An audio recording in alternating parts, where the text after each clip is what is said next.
Bonjour tout le monde, pour ce 17e jour du calendrier de l'Avent spécial BD et comics, aujourd'hui on parle de Peter Pan de Loisel. Alors c'est l'intégrale, normalement c'est 6 albums, et donc là c'est un gros bouquin de 100-300 pages. Donc Peter Pan, ce n'est pas l'histoire de Peter Pan qu'on connaît, c'est les aventures qui se passent avant. En fait on va en découvrir ce qu'était Peter Pan avant d'être Peter Pan. Genre Crochet n'a pas encore perdu sa main, il n'y a pas le tic-tac, Lila Tigresse n'est pas encore indienne, etc. Enfin, tous les enfants perdus n'existent pas encore. Là, c'est vraiment Peter Pan est un jeune garçon très Dickensien, donc c'est vraiment Oliver Twist, etc., qui vit dans un Londres fin 19e, début 20e, hyper pauvre, sa mère est une prostitute, son père n'existe pas, on ne sait pas qui est son père, et donc il va découvrir le pays imaginaire, devenir le Peter Pan. Il s'appelle juste encore Peter, il n'a pas encore pris le nom de Peter Pan, parce que Pan est un autre personnage, il va prendre son nom de famille, etc. Vous allez voir, c'est très particulier, parce qu'on a vraiment un personnage qui a des gros problèmes psychologiques. Alors, j'ai jamais lu le roman d'origine, mais on m'a dit que le roman Peter Pan était comme assez bizarre, voilà, c'est pas le Peter Pan de Disney, voilà, il tue les enfants perdus, etc., des trucs comme ça, il est assez psychopathe sur les bords.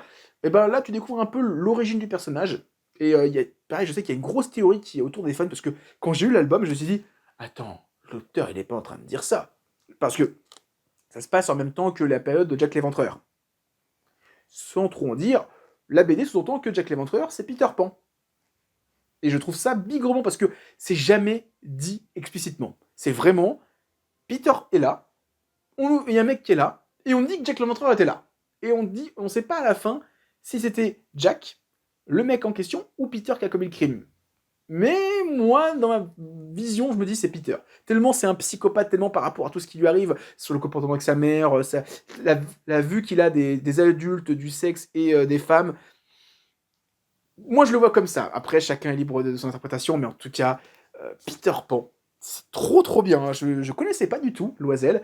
J'ai découvert, c'était un pote, c'est l'enfer du manga, je crois qu'on a parlé sur son Instagram ou sur son YouTube, et j'étais curieux, parce que j'avais déjà vu les albums, mais jamais été rentré dedans. J'ai sauté sur l'occasion de prendre cette intégrale, et j'ai surkiffé. C'est super bien. Vraiment, Peter Pan de Loisel, alors je vous conseille pas forcément cette intégrale parce il est costaud et qu'il faut vouloir se le fader.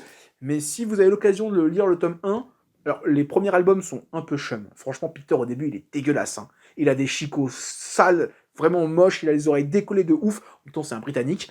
Mais après, il devient un peu plus beau gosse, hein. Quand tu vois la couverture, il est beau gosse. Tu lis le tome 1, il est dégueulasse. Et ça fait un choc. Voilà, faut juste appréhender un petit peu. Voilà, Peter Pan de Loisel, je conseille aussi très fortement. Et demain, on va parler d'un chevalier noir, pas forcément noir. Voilà.